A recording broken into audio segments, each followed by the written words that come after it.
in fact, I was born in Detroit, and if you've ever seen the Chrysler commercial that has the big highway sign that says 8 Mile Road, that was where I was born. It's a little scary now. But we moved out to the suburbs, and it's kind of an interesting story because there were 3 families who were very close that lived in the suburb with our family and 2 others. And one family moved to St. Petersburg 1 year. A year later, we moved to St. Petersburg to the same neighborhood. And a year later, the third family moved down to St. Petersburg to the same neighborhood. So all 3 of us, all 3 families moved from one neighborhood in Michigan to the same neighborhood down here in Florida. And what neighborhood is that? This is out in West St. Pete, Yacht Club Estates and Causeway Isles. And it was business that brought my father down here. Mm-hmm. So you were 9 years old. So you're old enough to have a sense of your surroundings. So what was your first impression when you came to St. Pete after you had lived in Detroit? Was glad there was no snow. It was very warm. But in all seriousness, as I was growing up, I quite frankly didn't think I'd ever stay here. Oh. And I didn't think I was going to stay because the city didn't seem to have a whole lot to offer at that time. I mean, as a young person? As a young person, and as even for my parents, there just didn't seem to be those opportunities, whether it was the cultural arts or sports, or the city didn't seem to have a life to it. So wow, how different now. Yeah, it's thank God, it's very different now. Yeah, and we're pleased you stayed. So it's been interesting watching the transformation, and it's been wonderful watching the transformation. And for those of us who've been here for a long time, it's been remarkable watching the transformation. But your parents did stay, and so you Yes. stayed, and you went to most of your education here as a young person. I did. So where did you go to school? Finished elementary school at Pasadena Elementary, which is now a fundamental school, and then went to Azalea Middle School, Bogosiega High School, and then ended up going to the University of Florida and coming back home to go to Stetson University College of Law. Is there anyone in here who went to Bogosiega High School? No pirates one? in here? Wow. You did, Jerry? All right, go Really? Pirates. A Bogosiega High School?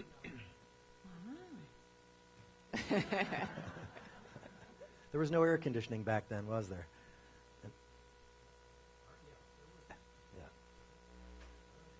Yeah. That's right. It does. The school, every time there was a heavy rain, it flooded. And some people may remember, I think it was 79, the no-name storm. And I was on my way to school, to Bogey, and got stuck at the intersection of First Avenue South and Pasadena Avenue. And I think I spent the entire day at a garage there, and I watched a Volkswagen float down the street. When you went to, were you on a bus or you No, walked? I was driving my car to school, Oh. and had a 1969 Mustang. What a great car! Yeah, I know. I wish I still had that car. But they didn't like water, so if the tire of the car touched water, the car stalled out. So we stalled out, and it took about 6-8 hours for it to dry out. So how did you choose to go to University of Florida? It's funny because my sister started at Florida State. Who's older? Who's older than me. She's 6 years older. And my only sister, my only sibling. And transferred to Gainesville. And so I had gone up to see the school and thought it was a beautiful campus. And somehow just really got hooked on the Gators. And back then, when she was in school, it wasn't really a great time to be a Gator. Oh. We didn't have a very good football team. But I still took a lot of abuse in high school, but still wanted to be a Gator. And Did you ever think of going out of state? It seems in Florida that there's a thing about going to University of Florida or Florida State, not to think of, or USF, and not to think about going away. I never considered going to another school. In fact, I don't think I applied to any other colleges other than the University of Florida. That was where I wanted to go. It had a great reputation. At the time, I wasn't sure I was going to go into journalism and communications, but I knew they had a really good school in that, so that kind of swayed me too. And you chose to do that Why did you wanted to be on TV or something? You know, Here's your opportunity. Yeah. Actually, at Florida, you had a couple different tracks you could go, whether it was production or news, and I went on the production side, and I really leaned more toward radio, and it was because of music. I love music. I've always grown up listening to music, loving music. So the idea was to be a disc jockey, and I thought, God, what a great way to make a living, to be a disc jockey, get to play music, listen to music, and they pay you to do that. So that's really what the draw for me was, is you know, having the opportunity to just spin records. You know Mike Clay, the head meteorologist at Bay News 9? He Yes. started out as a disc jockey, too. Really? But he became the weather person. Well, and it's ironic because I worked at the radio station in Gainesville for a summer. It was Rock 104, WRUF-FM Gainesville. And then after working there, I said, you know, I don't want to work nights, weekends, and holidays. So I go into politics where you work nights, weekends, and holidays.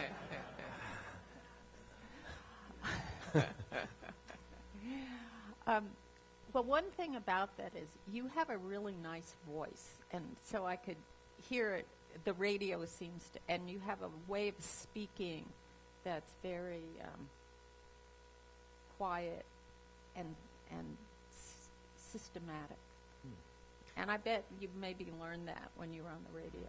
It's possible. You know, the irony of all of this is, you know, for somebody who went into broadcasting and now is doing what I'm doing, is I get nervous every time I speak. Of course. I've been doing this in public service now for 12 years, and every time I get in front of a microphone, sitting here today, I'm always nervous. Right. I think we all are. Yeah. I But think that it's means you're part of alive the at deal. least, so that's a good thing. Yeah. So what's interesting is that you did all this broadcasting, and then you went to law school, which doesn't seem like the path one would take. So how did you choose to go to law school? You know, that's the interesting thing about law school, though, is, and I've said this to a lot of students who are thinking about going to law school, is, you know, you can major in anything. You don't have to go the typical route that people think of, whether they get degrees in history or political science. You know, for law, you can get it in anything, and I recommend that because we lost 30% of our class in the first semester.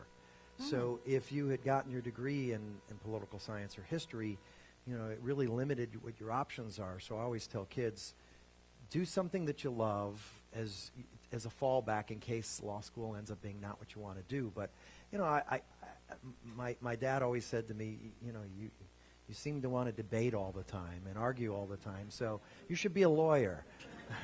I thought, yeah, well, that kind of makes sense, I guess. So it seemed like it's an honorable profession, and you know, the nice thing about being a lawyer is you really get a chance to help people that are in need and that have problems and issues, and I like doing that. It was always something that I kind of enjoyed doing. So it seemed like a way of marrying helping people and getting to argue.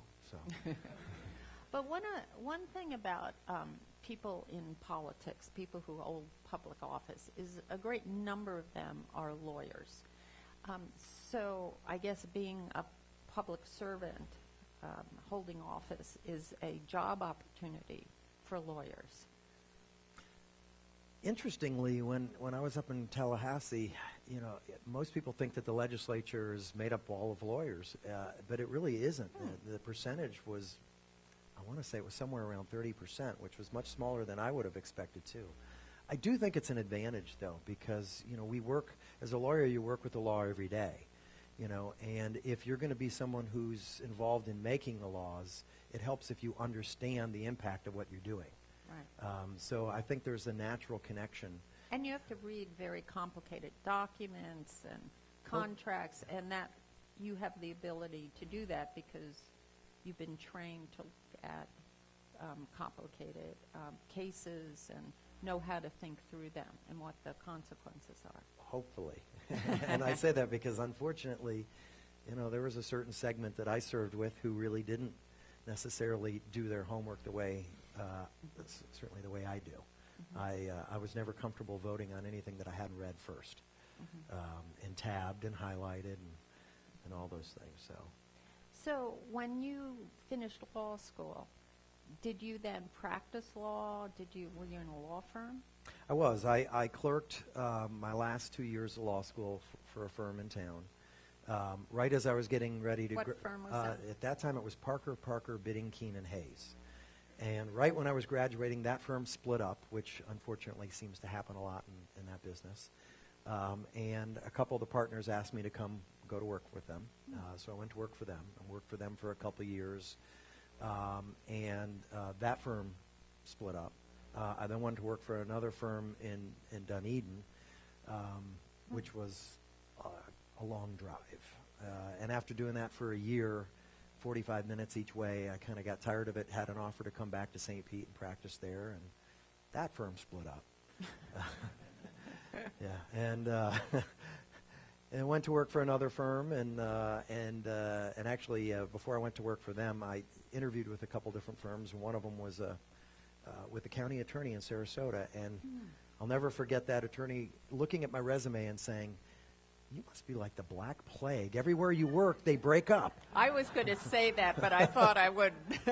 Well, that's why I'm here, because you can't split up. You're the county attorney's office. And ultimately ended up opening my own firm and had that for 13 years. Oh. What was it called? Law Office of Richard T. Kriseman. It took me a long time to think of the name. And did you have a specialty?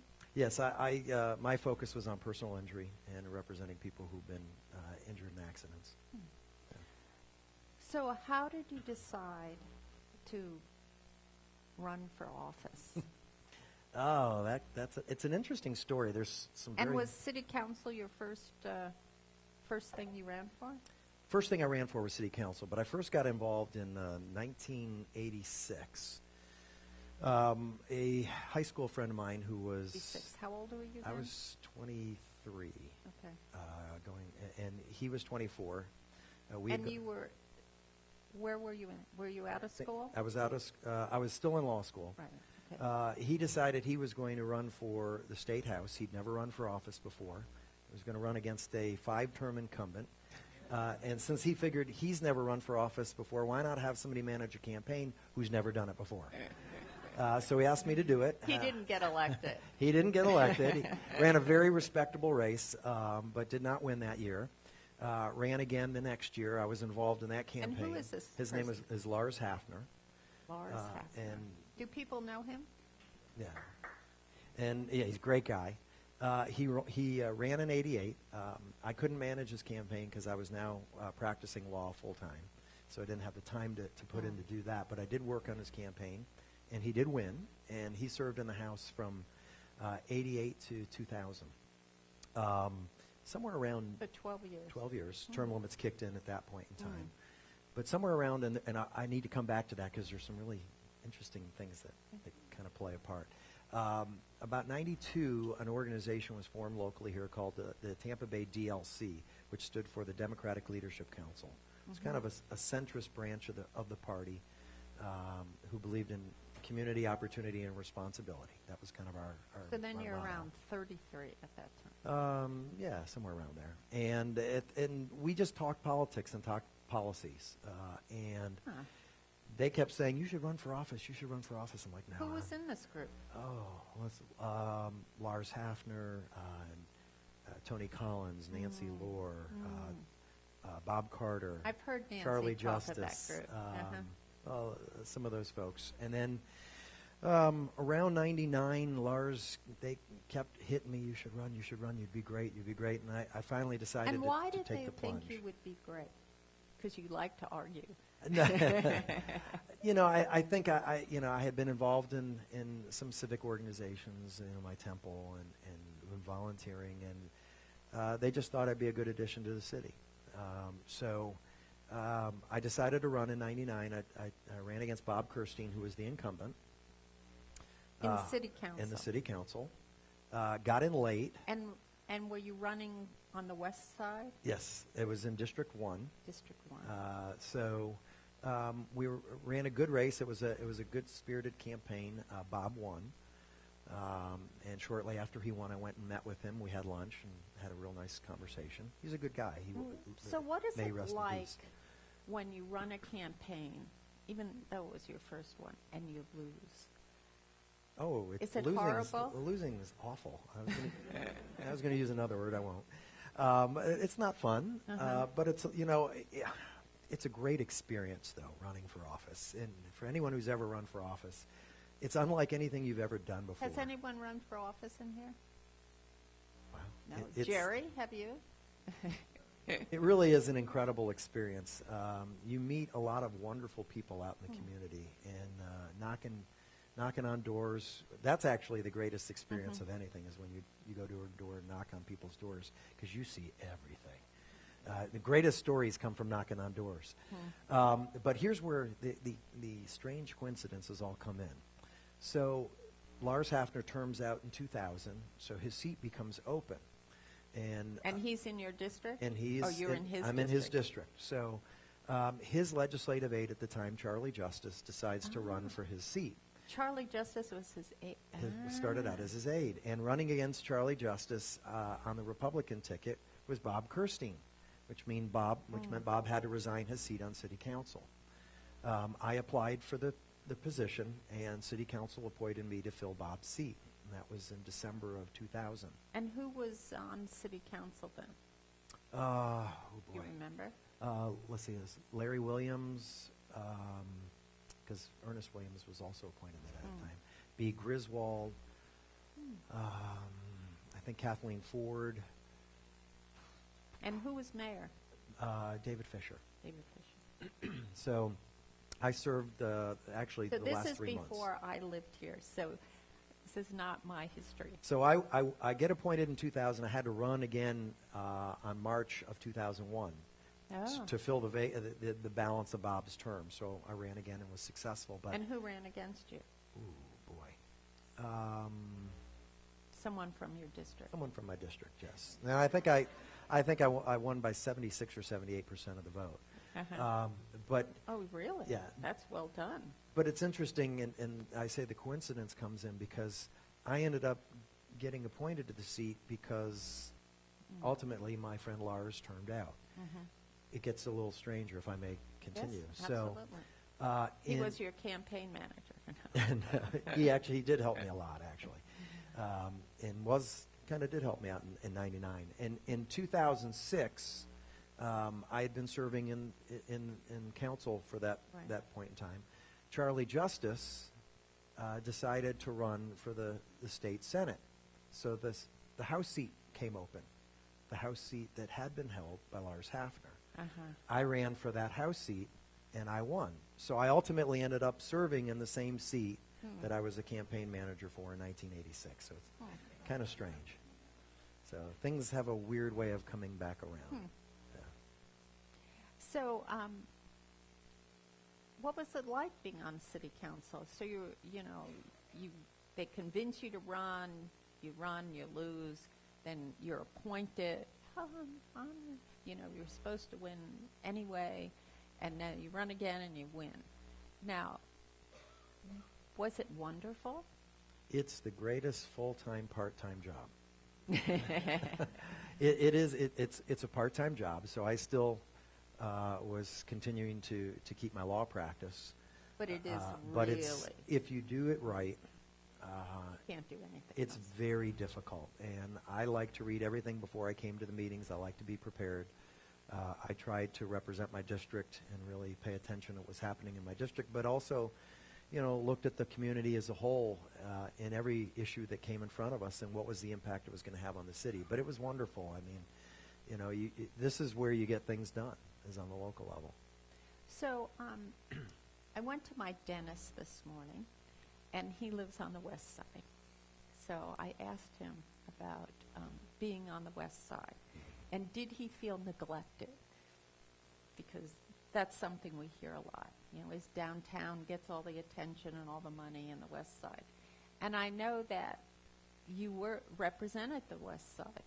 And he basically said there's not much. he'd like to see Central Avenue down that developed so there were places to go. Absolutely. And have more of that. But he comes downtown a lot and does things. So when you were representing the West Side, what issues did you sort of raise for them?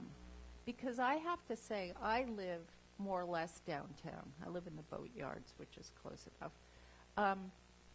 And I don't go out there very much, right? I go downtown. So it's a different way of looking at St. Pete. So Yeah. What's the way of looking at St. Pete when you live where you do?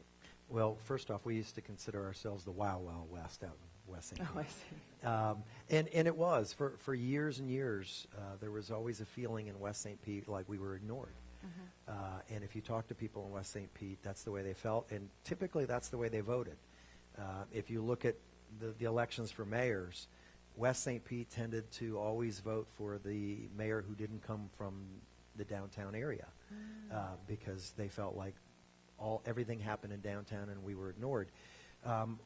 I came in at the same time Rick Baker came in. And, one of the things that he did, which I appreciated greatly, is he came to me and said, what do you need out west? What would you like to see happen out West St. Pete? And we talked about some of the needs out there, and there was a great deal of attention, I think, that was paid And what were to the West St. needs? Pete, such as we now have the West St. Pete Community Library, which is the largest library in the city. It's out in West St. Pete, 50,000 square feet, 8,000 of which is just for children. It's a magnificent library. So we brought that out. We redid the Northwest Community Center. The Jungle Prada Pier was redone. The Walter Fuller Park was redone. There was just a lot of attention that was being paid and resources that were being spent in West St. Pete. And a lot of the tax base is out in West St. Pete. There's a lot of waterfront out there, especially in Yacht Club Estates and Causeway Isles and on Park Street. And for that reason, there was a lot of people out there who felt like, we're paying a lot of these tax dollars and we're not seeing the benefit of them. So I think the mayor recognized that.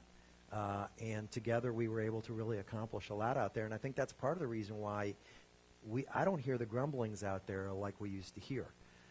We've really tried to pay attention to that area, and that goes to, his attempts to create the seamless city, recognizing all areas of the city and trying to bring all areas up and pay equal attention.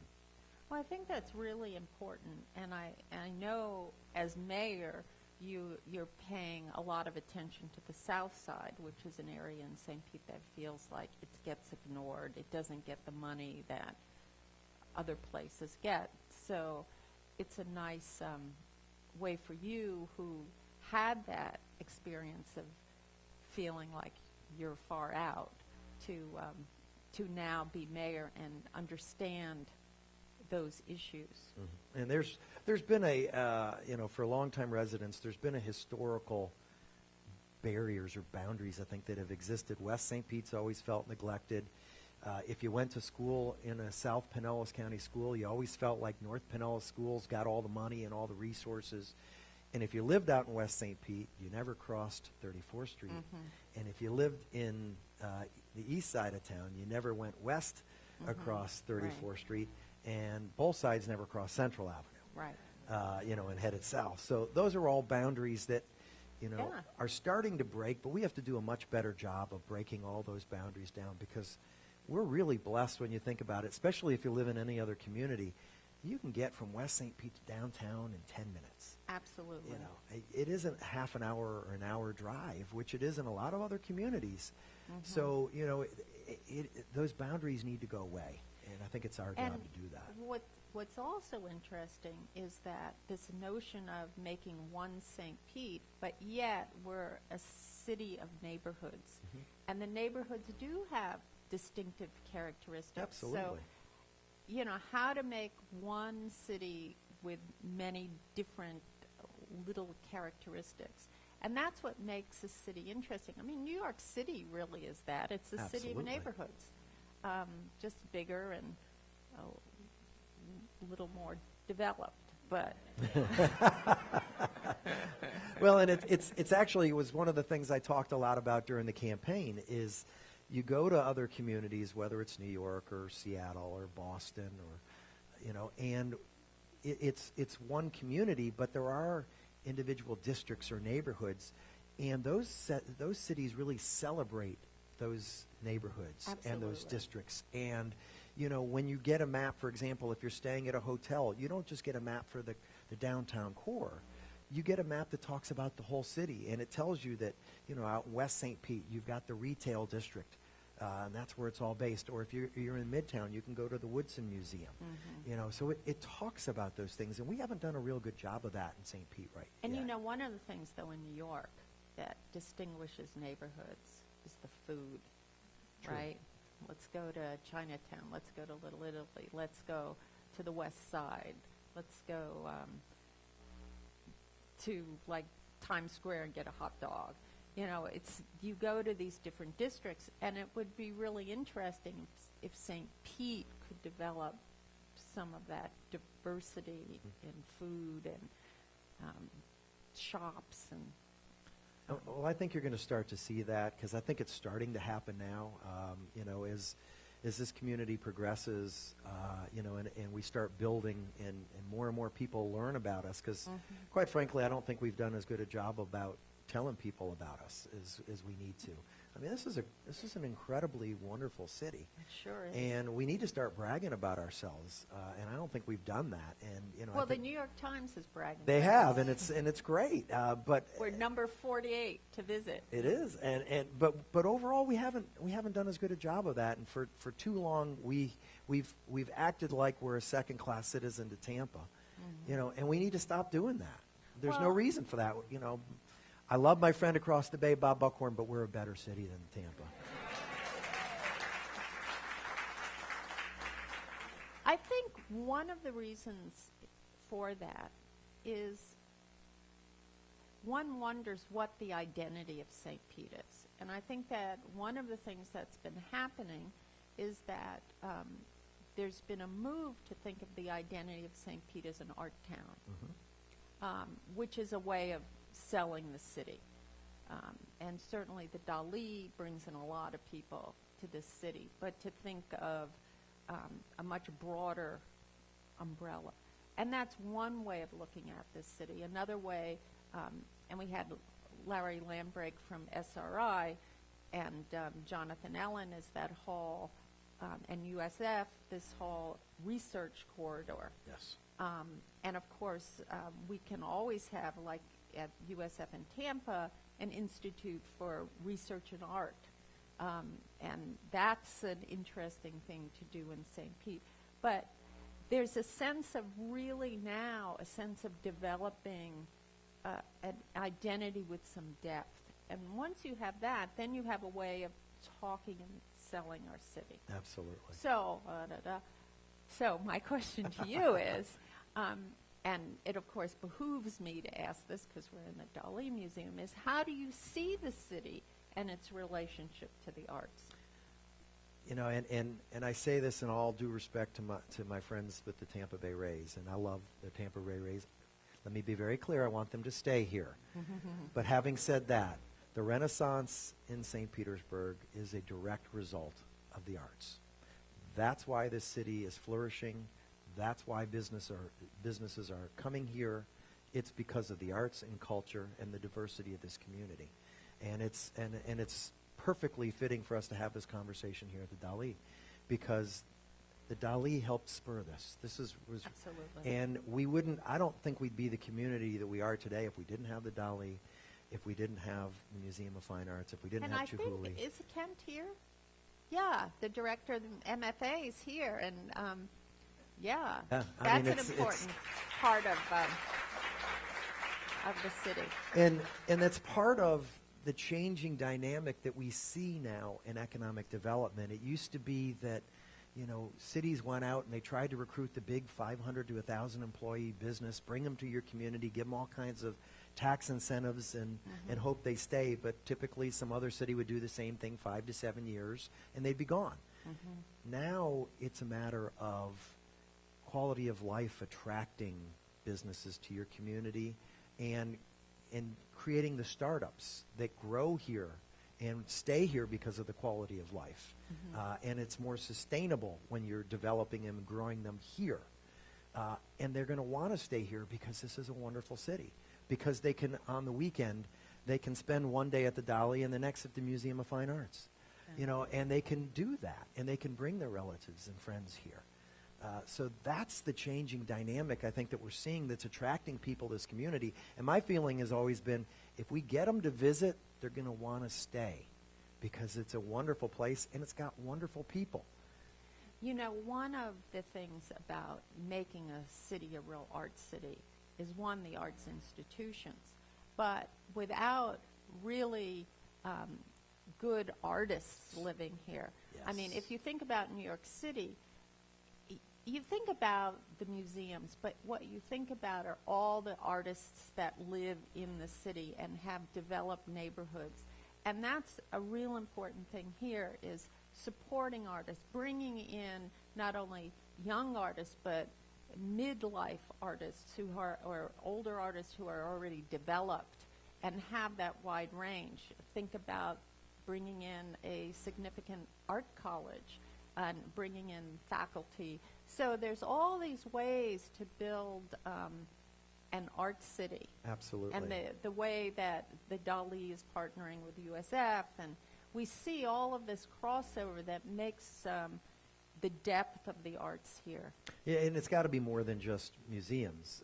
You know, when I'm sure for all of you, when you travel to other communities, you go look at the galleries and you go shopping, and you know. So to me, it's having galleries throughout the city, not just in the downtown core, but I want to see them throughout the city. I want to see public art everywhere, not just in downtown, but in South St. Pete and in West St. Pete. You know, if you've been to Charlotte, the public art is amazing there, but it's also the music. And, you know, we have... And the theater. And the theater. We have some incredibly talented musicians in this community, and I could see a time where we're giving Austin and Seattle and Athens, Georgia, a run for their money, and theater. You know, whether it's a St. Pete Little Theater or out in West St. Pete, the Free Fall Theater. I mean, you know, there's more American Stage, absolutely. I know I can go on and on, which is wonderful that we have those choices here, and that's what's developing. Mayor, that sounds really good. Uh-oh. But, you know, a place like Austin, Texas, you know, Austin gives over $1 million a year to the arts.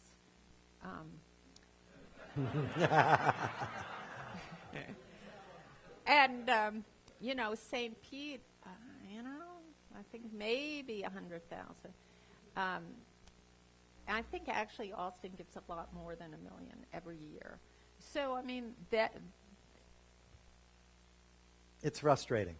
Yeah. I'll just go ahead and say it. Yes, it is frustrating. And so there's a good thing to try to do.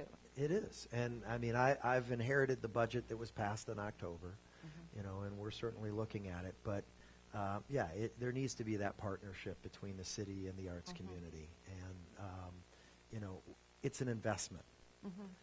And you get a substantial return on that investment. I've seen the numbers. I know how much art brings back into your community, and jobs, and in bringing, attracting businesses, quality of life. So, you know, to me, when you invest in the arts, you have to look at it as if you're making an investment in your community. And it has been frustrating watching, you know, and obviously there's been difficult budgets these last couple of years with the recession, but things are picking up, and you know, one of the things I said during the campaign is we need to be more creative, and we need to look for other sources of money, both public and private, that we can bring into the city that allows us to free dollars up for other uses. So, you know, I'm a big believer in the arts.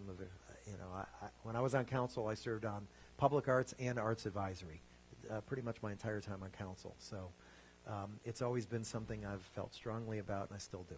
Great. So one of the things that you have that no other mayor has had is experience in the state, in state politics.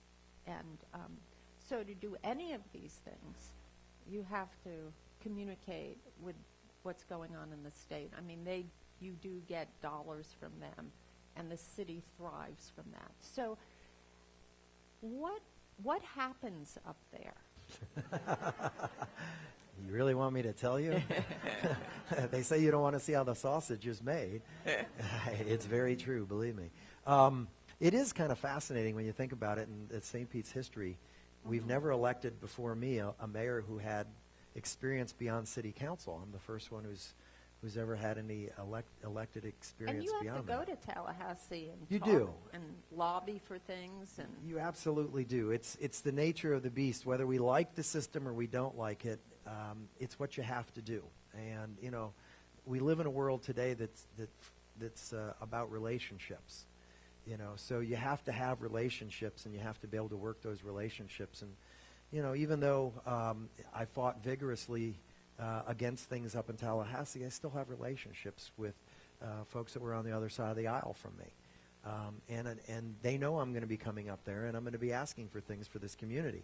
Likewise, you have to have relationships in Washington. And I've already been fortunate. you've been in the White House. I have, and Yeah. and it was incredible. That was really good. Thank you. To be able to spend an hour and a half, pretty much, sitting in a room with the president and vice president, and having them look directly at you and say, "What's happening in your community? How can we help you?" is an incredible opportunity. That's incredible. I mean, it's incredible for our town to be selected. Yeah, and to be up there with the mayor of New York and the mayor of Los Angeles and the mayor of Boston and Seattle, and here's St. Pete in the same room. And I told them what some of our issues are. And what did you tell them? What were the key ones? That you needed money for the arts. I talked a lot about income inequality and about poverty that we're facing here in St. Petersburg. And we are. And we are. I mean, and that it's a is serious a big issue here. It is. And, and we're looking at Agenda 2020 and looking for resources to try and help us deal with poverty and reduce poverty. And because did they promise us anything? the promise that was made was to look and to try and help. And to make their staff available to us. We also heard about some grants that potentially are available that, I'm not sure that the city either was aware of or has even applied for. So we're looking at those things now. I talked about Biggert Waters and the impact that flood insurance potentially is going to have on this community. And that's Already is, and it's a huge issue. I talked about public transportation and how frustrated I was that our governor turned down the money that was available. Yeah. So those were some of the issues that I talked about, and it was fascinating though, because a lot of the issues that we're experiencing here, the other mayors also talked about that they're having in their community. And what the president said is that there's a renewed recognition in Washington, and in particular in the White House, that it's at the local level that things are getting done. That the gridlock in Washington and the gridlock in the state capitals is really preventing things happening, but it's mayors and city councils who are really making a difference and are being creative and innovative and looking for solutions instead of, arguing about policy, politics. Well, one and I of think the that's things true. is that on a local level, we're friends. We are. We're neighbors. We eat at the same restaurants. I mean, there's something about, you walk your dog together. There's something about working together in that way. Well, and it's interesting because every level up you go, the less in tune and in touch you are, I think. And as I said to a Kona leadership meeting the other night when I spoke to them, I said, you all in the neighborhood associations, you all are actually even closer to the ground than we are in council and in the mayor's office because you're dealing with your neighbors every day. Right. We hear about it when you share it with us or they communicate directly with us. But each level up you go, you become more detached, I think. Right. And it's unfortunate, and it used to really frustrate me because I served for 6 years with a lot of former mayors and former city councilmen, and I used to watch their votes, and I used to think to myself, did you forget where you came from? Because the policies that you're voting in favor of are hurting your community back home. What are you thinking? Yeah. It amazed me. Well, one of the things that's different on this level is that, we're we're not supposed to have a party, right? City council, the mayor, strictly speaking, you're not a Democrat or Republican. You don't run like that, although we sort of do. But the idea is that you're sort of one party together. And as you go up, you get defined by what party you're in. And I think when you're in the neighborhood, like in our neighborhood, like Jerry and Patty live in our neighborhood, you know, we're all out every morning walking our dogs. And I know who the Republicans are. I happen to be a Democrat. And I know I don't agree with them. But we know all about their family, you know, who's sick, where the kids are, what kind of dog they have, you know, and we talk. And that type of thing pretty much goes away, although having a good argument is always a good thing to start a morning with. But there's a love and respect for these people because they're part of your neighbor. They watch your dog when you're gone, or if your door's open, they go and shut it. And so it's too bad that we can't have that, as you say, all the way up. Well, and you know, and one of the unintended consequences, I think, of term limits and of getting rid of the gift law is it created that problem or expanded that issue, and I'll explain what I mean by that. When you term out, you don't have as much time to get to know each other on a one-to-one basis more and work with each other and form that relationship. Before the gift law was changed, legislators used to go to events together, Republicans and Democrats, and they'd socialize at those events. They get to know each other. It's a lot harder to stab the other person in the back when you know them personally, when you have a personal relationship with them. And when you're on the local level, you tend to have more of a personal relationship. So I think that's part of the reason that you don't see that. You know, and as they say, potholes don't have a party. It's true. Yeah. You know, on the local level, it's all about getting things done and fixing things. And the problem, I think, in Tallahassee and Washington both, and it's both parties, is that there's such a desire to maintain power that they forget that if you have good policy, you're going to get reelected. You don't need to, to exercise your power. Just do good policy, and people will reelect you. Yeah. Good idea. Kind of simple. So one thing about your coming back to St. Pete and becoming mayor is the people that are on the city council, you know. I do, and it's a great city council. It is a great city council. I'm very excited about working with this group of city council members, and I want to have a good relationship with them. I think that's really important. You know, that was one of the things that, you know, when Mayor Baker was mayor, he worked really hard to make sure that we all were going in the same direction, council and the mayor, and that we were brought in on things and we were included and we didn't feel left out and that we were consulted. You know, and I think that's important. If your council and mayor aren't headed in the same direction, then you're not going to go anywhere. So it's really important for me, if I'm going to be successful, and if they're going to be successful, we have to work together.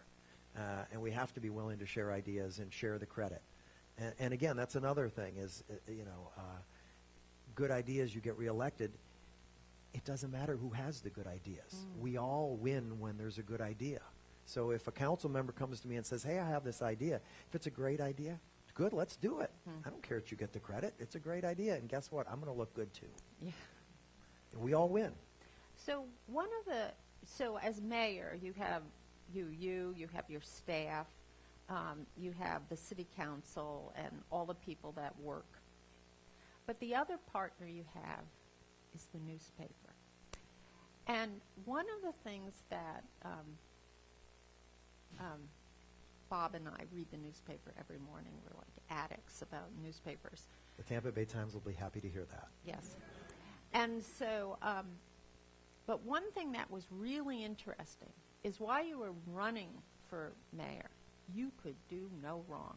You were like, this guy is like the best thing you've ever seen. You know, you have to elect him. And as soon as you were elected, it was like, whoa, this guy's really horrible. You know, he's breaking the sunshine laws. He's talking to people on the phone. I can't remember what. Oh, you were spending all this money on a new staff. You're doing this and that.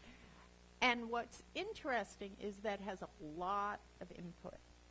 So, my dentist this morning, I interviewed my dentist because I wanted to know what he thought. And those are the things he mentioned. He's a smart guy, he reads the newspaper. And that's what he believes about you.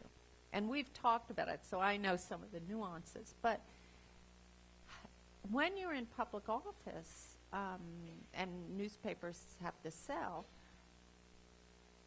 how do you, that's like a spokesperson, and they like to find what you do wrong. So how do you deal with that? Do you ignore it? Do you, like, try to talk to them a lot? Hi, Andy. Yeah, I do try and, I think it's important to have good communication with the newspaper. And how does that work? Does someone come and talk to you all the well, time? the reporters certainly, contact the office and we talk. But Do you have one person who's assigned to you? well, there's a couple reporters that cover City Hall and that cover us. But I've also tried to reach out, and I've had lunch with Paul Tash. I've had lunch with Tim Nickens. I think it's important to have a good relationship and to have good. They do steer the paper. Yeah, but I think it's important to have a good communications and dialogue. And what I've always said, and I'll always say, is if I say something stupid, if I do something stupid, I expect to be called out for it. The only thing I ever ask is get the quote right and get the facts right. Because there's nothing more frustrating than when a quote is wrong or if a fact is wrong, because there's really little that you can do to fix it. And as you all who read the paper have probably seen, if there is a correction, it isn't in the same place as the story was, and it's typically really small. It is. So that's all you can hope for, is that they get it right. But that's their job, and they're doing their job. And again, if I do something that they think is wrong, they're going to call me out on it, and that comes with the territory. But we do know that oftentimes, we need the paper. We definitely do. I can't advocate more for it. But oftentimes, I know that I've been at events, and I'll read an article and go, wasn't I there? This is not. Is this the same one I was at? Yeah. So, one does have to recognize that, but yet the newspapers are one main avenue of getting input. So it's hard to be able to judge if you haven't had firsthand experience. So it must be really frustrating for someone who's being written about all the time. We live in a very different world today than it was, even 10, 15 years ago, because of all the different news and media sources that exist out there.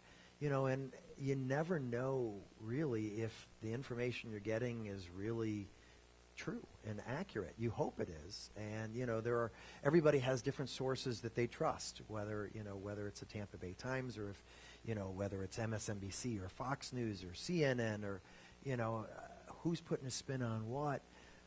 So to me, I think everybody, at least I do, I always take things with a little grain of salt, and look at it and say, okay, am I getting the whole picture? Well, if you could influence the newspaper, what would there be anything you would suggest? Again, the only thing I ever ask, because they do have a job to do, and it's an important job, but is just to make sure that they get the facts right. And I know, I think, quite frankly, it's a much tougher climate for reporters today than it's ever been, because the economy isn't as good for them. So there's not as many reporters having to cover more. They don't have as much time to turn around. The public has gotten more salacious in some ways, where they want, that gotcha story. And the result of that is you don't read sometimes the good things that happen in the community. And that's a shame, because aside from the fact that, there are good things happening, it impacts the way we all feel about our community. And that has how we feel about the city we live in has an impact on the community as a whole. I'm a big believer that, just like the broken window theory, when we feel great about the city we live in or the neighborhood we live in, we tend to care about it more and take care of it more. And that's kind of the downside sometimes that you get, in some ways, I don't blame the paper because that seems to be, what people want more, and they're having to compete with CNN and MSNBC and Fox News, and the online blogs that are out there that tend to go more for the gotcha story. Yeah. But that's the world we live in. So, as mayor, you have a lot of things on your plate. Right? You have new police chief, new police station, things going on with the fire department, the Rays, the pier, the South Side, Midtown, raising millions of dollars for the arts, and I like how you slipped that in. That was good. and on we could go. But I mean, you've only been mayor. You haven't even been mayor a month, so we can't. I haven't solved them all yet. Goodness I know, gracious. and we can't expect you to solve them all. There are things we hope you aren't solving in a month because they're things that need thoughtful consideration and dialogue and conversation. But given your experience in the public sector, you must have a strategy how you approach an issue. So could you tell us that? Yeah, and those are all the issues, and they are big issues, but that's kind of why I ran for the seat. I mean, it's a challenge, and it's an important challenge. And, after 6 years in a place where it was hard to get anything done, you can get things done here and make a difference that people will feel.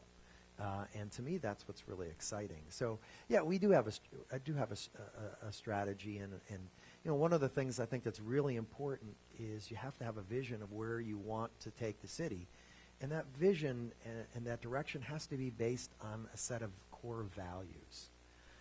And once you know what your values are and the vision of where you want to take it, then you work on what are the goals and the strategies to reach those goals. So what are your values? So, and we're actually, that's one of the things my team has been working on, because if you go to the city's website, and God bless you if you do, it's not an easy website to navigate. You can't even see, I don't see anywhere on there where our mission statement is and what our vision is. So we're working on defining that. And who's this we? We is myself and my deputy mayor, Dr. Kanika Tomlin, who, if you haven't met her yet, she's an amazing woman. She is. And I've really, I've caught some grief over the team I put together, but this is a really talented group of people. You look at the director of urban affairs, Nikki Capehart. If you look at my director of neighborhood affairs, Mike Dove.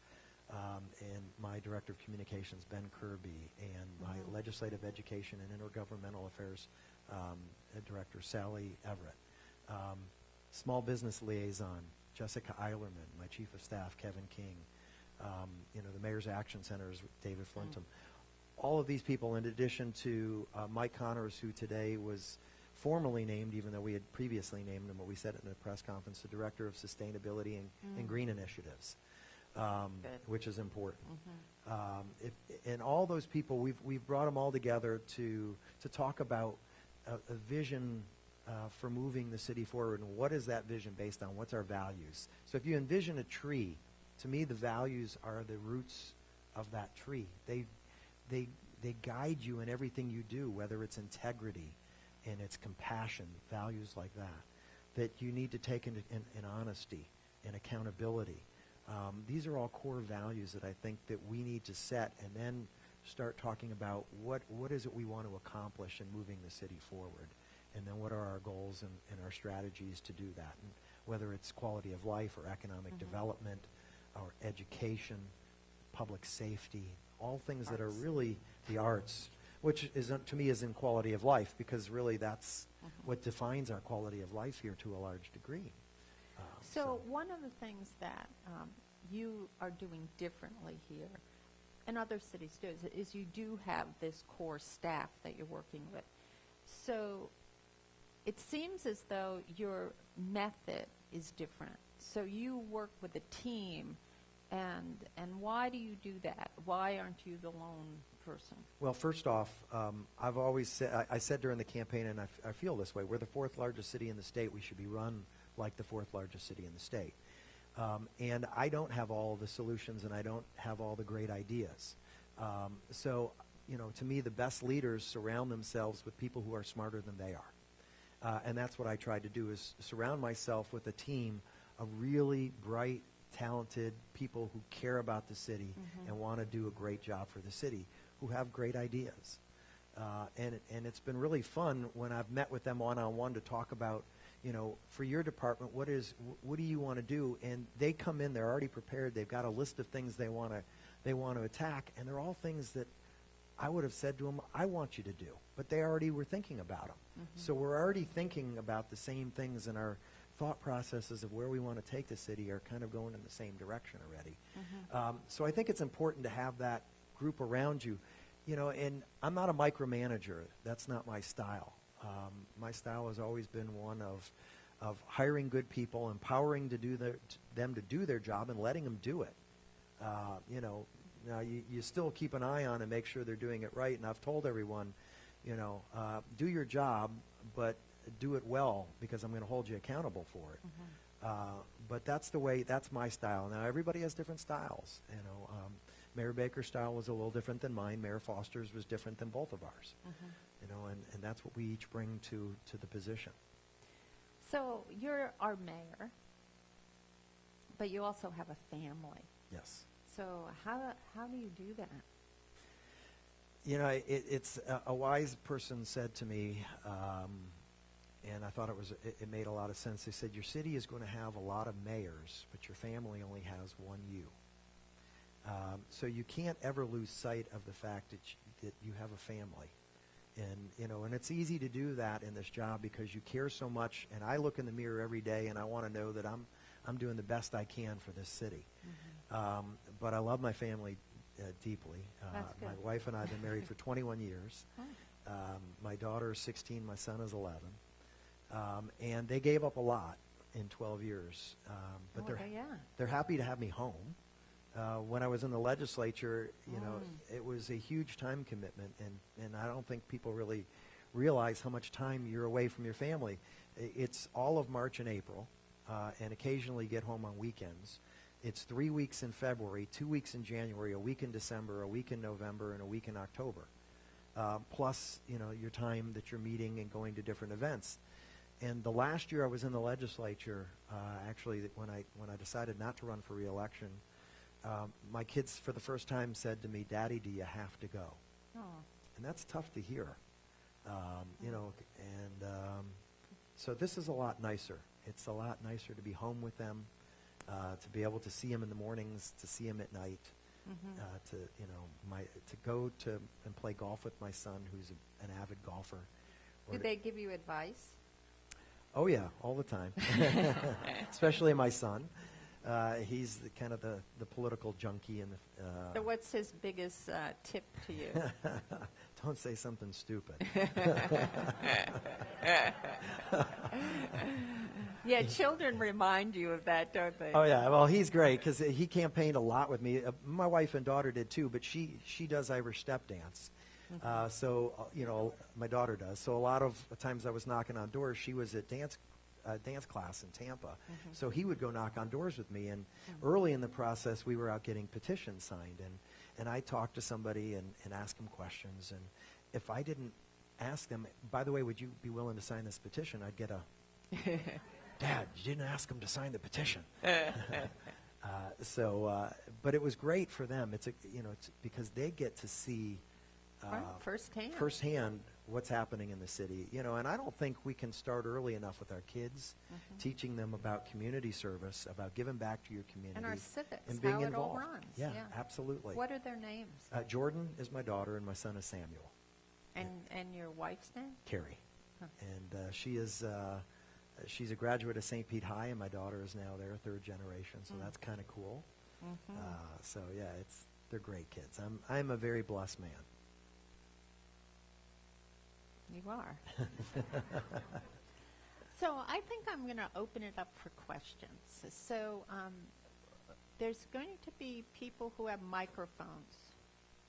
And here he is. Okay. And so here they are. the person way in the back, do you see him?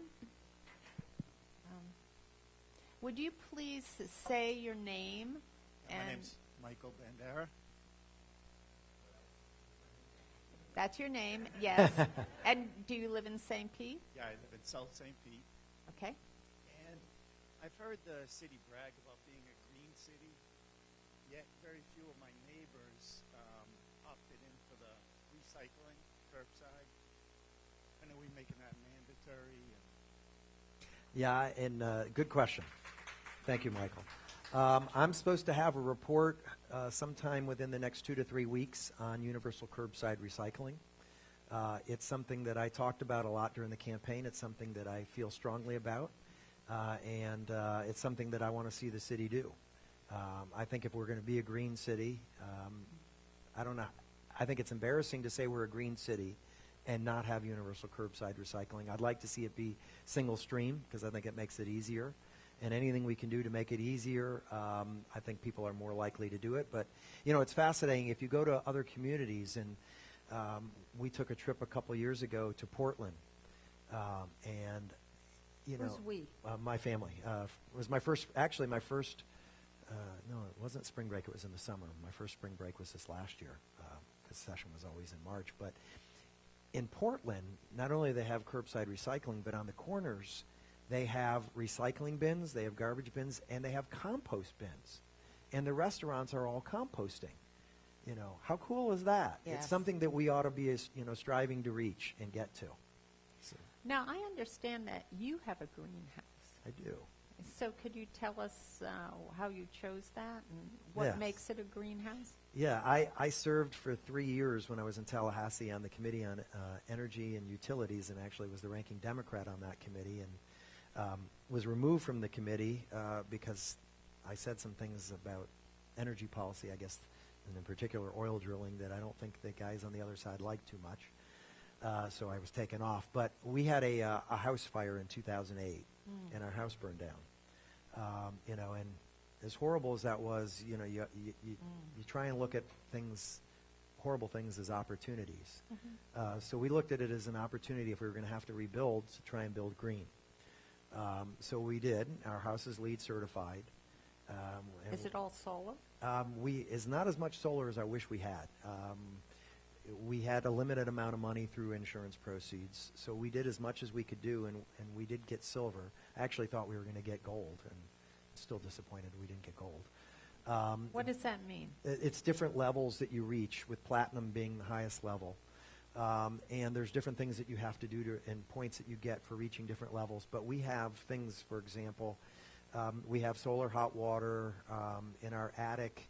It has the soy spray foam, which not only insulates the home, but it also gives you better protection when there's hurricanes. We have the insulated windows. We have 2 500-gallon water tanks on the side of our house that collect rainwater.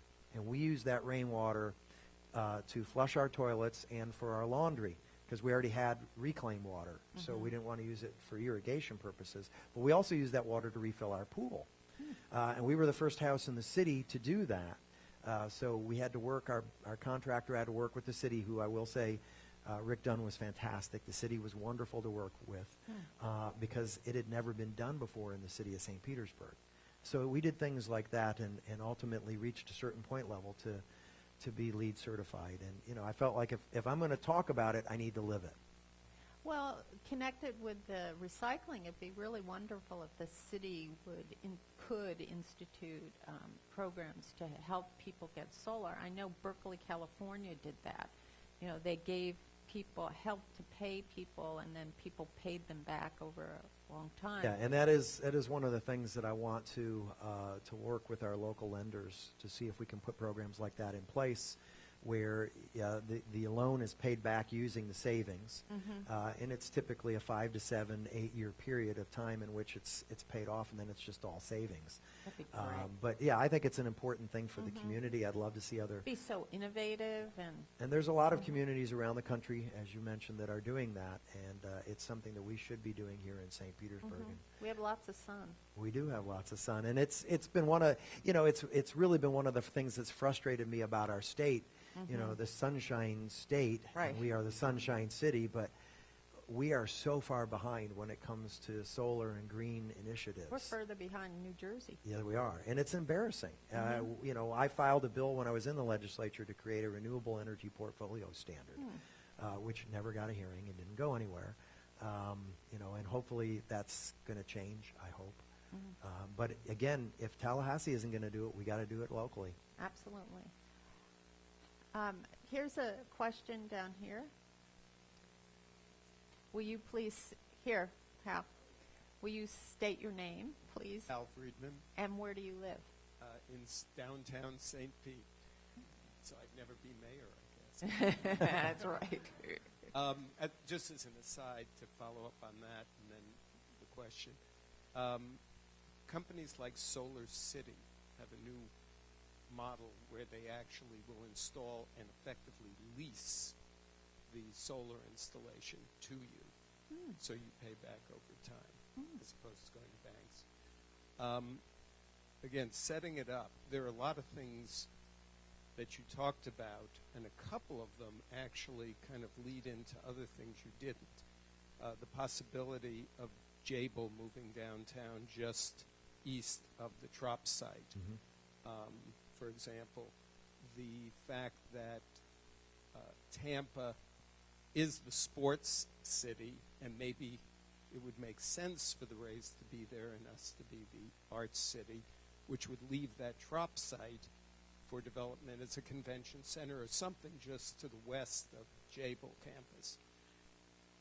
And then finally, as part of a trade to Tampa to become the sports city, getting some of the mega cruise ships by making a deal with them that the cruise terminal could be put on the same St. Petersburg side of the bridge, of the Sunshine Bridge.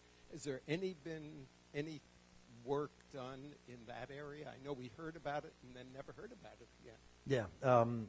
First off, I'll be very clear about this. I want Jable here. Yeah, I would love to see Jable move downtown. I know Valpak was talking about it. I'd love to see them come. Love to see as many big companies as we can come and locate in downtown St. Petersburg. Not that I don't want small companies, because I want them too, as I mentioned before, but Jable's been a great company in the community and a good partner, and I'd love to see them in our downtown area. You know, I think as far as the Rays go, you know, there's a lot of baseball fans here. It's wonderful to have them here in downtown St. Petersburg. I think we owe it to those people who gave, not voluntarily, up their homes and their businesses for that stadium to be built, to respect and honor them, to do everything we can to try and keep the team here. And we've invested a lot of taxpayer money in that team and in that stadium. So I think we have an obligation to try and keep them here. But having said that, if they're intent on not staying here, then it's my job to negotiate the best deal that I can to protect our taxpayers. And then we have an 85-acre parcel of land that you can't find 85 acres anywhere in this area that we can do tremendous things with. So yes, there are huge opportunities. I am looking at those things, and I am aware of the port and the challenges that as cruise ships get bigger and the Skyway isn't getting bigger, there's going to something's going to need to be done. And how wonderful would it be to have the terminal be in South St. Pete in particular?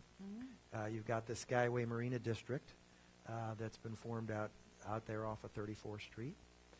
What a great anchor for that district to have a cruise ship terminal port. And light rail. Oh, yeah, absolutely. Green light Pinellas, please. That's so important. Got to support that. But I'll take it a step further. I'd also like to see us having water taxis that go not only from downtown St. Pete to downtown Tampa, but from downtown St. Pete to downtown Sarasota and to Clearwater Beach. There's a great high-speed ferry that goes from Key West to Fort Myers. No, it should be from St. Pete to Key West. Makes much more sense for it to come from here. We've got opportunities. Thank you, Mayor. It's good to have you with us today. And Good to be here. Good congratulations on your election. You didn't say your name. I'm Ann Drake McMullen with Doyle Wealth Management, located here in downtown St. Petersburg. And which is a sponsor for RTAM. Sponsors for RTAM. And homegrown business, just like your business was. Natives, the Doyles, of course, were born and raised here. Question for you. In your time either in Tallahassee or in City Council, what event or issue would you say was the most transformational for you in guiding you and your mission in life, in politics and representing your constituents? Wow. I know, that's a big one. Ann. That's a tough question. Well, God, I may cheat and give you a couple, because there really were a couple things in particular on council that really, one had a big impact on me and the way I view things, and the other, I think, had a big impact on the city. And the first one, both of them happened pretty early in my political career on council, my time on council. One had to do with the sale of the Weeki Wachee land. I ended up being the deciding vote on that sale. And I think if I could go back and look at the video, there probably was sweat pouring down. It was a real Nixon moment for me. I had sweat pouring down my face as I was debating what to do on that. And the discussion I'd been having the whole time was I wanted, if we were going to sell that land to Swiftmud, I wanted that land to remain preservation where it could never be developed ever. And what I kept hearing was, if we do that, then the value isn't the same and we can't pay you as much money for it. And I kept saying, well, if you're not going to develop it, what does it matter? So when it came time to vote, I voted no as the deciding vote. And before we moved on to the next item of business, someone leaned over to the mayor. The mayor then leaned over me and said, they're willing to give you the protection if you'll change your vote. So I moved to reopen, and we voted again, and I voted to sell the property, and it had the deed restriction in it, so it's preservation forever. And we've taken that money, and it's created the endowment fund that we use for parks and recs now, and built skateboard parks and dog parks and done a lot of really good things in the city with it. So that's one of my prouder moments. I think one of the more transformational moments for me was dealing with the library in West St. Pete. And, on its face, you would think going from an 8,000 square foot library to a 50,000 square foot library, 8,000 square feet of which is just for kids, would be a wonderful thing, where the city's, I think our cost was about $2 million in the entire cost, which if we had built a new library without partnering with St. Pete College, we'd have spent that much to build about 8,000 or 16,000 square feet, and instead we got 50. But it was very controversial because we were closing down the library that was in a neighborhood, and it was their library is the way they viewed it. And I had met with them a bunch of times, and the neighborhood president was Steve Pleiss, and he came up to me one day and he said, council member, we want to meet with you again to talk about this. And I said, Steve, I know what your folks are going to say. I don't need to hear them. I've already heard them. Wrong. Boy, was that stupid. And I learned my lesson right then and there that it doesn't matter how many times you think you've heard something. Those are the people you represent. They have a right to express themselves and give you their opinion. And it's changed the way I've looked at things going forward. I've always tried to have an open door ever since then. Even people that I don't agree with. I've always given them an opportunity to meet with me and change my mind. So I credit Steve, and I've talked about it a lot, for really making a difference in the way I view things politically. And I think that, it seemed like a big question, but I think some really important things came out of what you've just said. And this is the last, we don't have much time, but this issue of responsibility seems to, so when you vote, when you don't do your research, when you whatever, what you say and do impacts all of us and could impact us in maybe some really severe ways.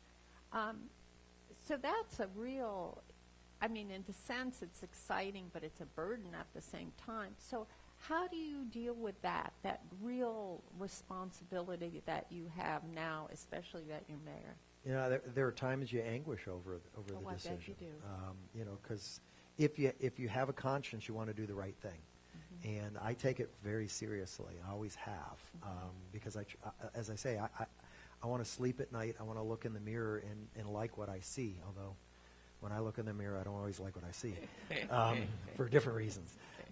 But I do take it very seriously, and But sometimes, no matter what you choose, you're not. it's going to get not a great thing. That's the thing about this job, and being in public service, you could really be stricken by paralysis if your goal is to try and make everybody happy.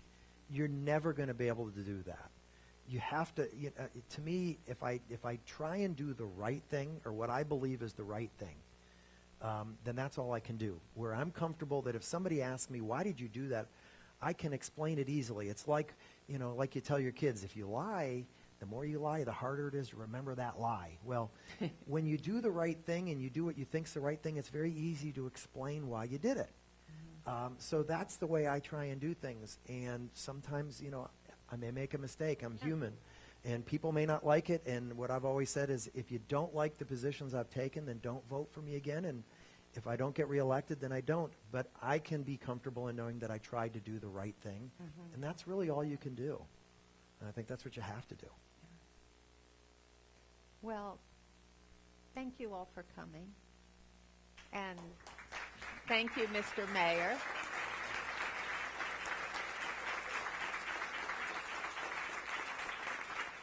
I think that we're very fortunate to have you as our mayor. And I feel like at least I've come away with a grander sense of who this person is. And remember, all of you can go in his office. He just invited us all.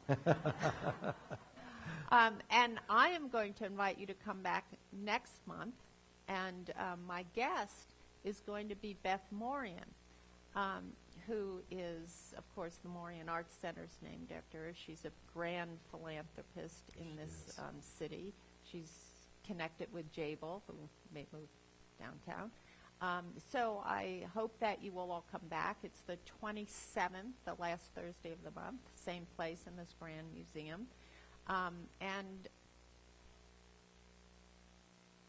the last thing we talked about was responsibility. And I think all of us have to realize and recognize that we all have a responsibility to be good citizens, good St. Petersburgians, and do our bit. Tell the mayor and our city council people if we're upset with what we're doing, or tell them that we're really happy with what they're doing. And for that man back there, we should collect all the recyclables and take them to the recycling centers and pick up trash on the street. So thank you very much. Have a wonderful evening.